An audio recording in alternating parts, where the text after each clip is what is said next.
Ramai ingat hidup di kebun bandar ni biasa-biasa saja, tapi sebenarnya penuh ketenangan juga.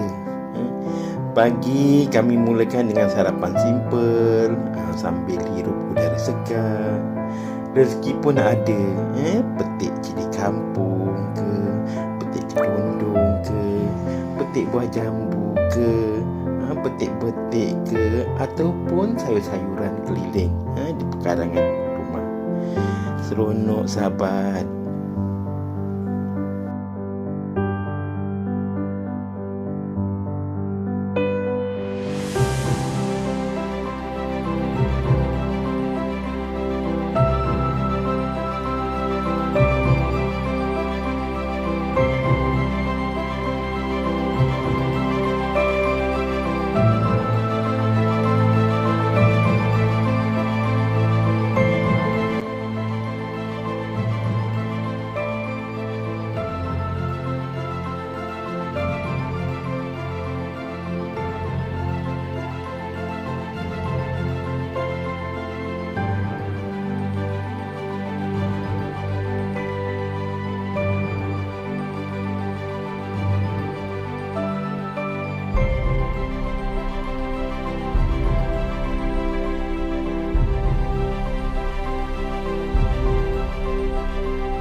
Sahabat, selesai kerja menyapu, kita cuci lantai, bagi dia bersih-bersih betul, supaya ia selesa untuk tetamu kita. Orang kata kerja ni nampak simple tapi sahabat, kepuasannya dia sangatlah besar.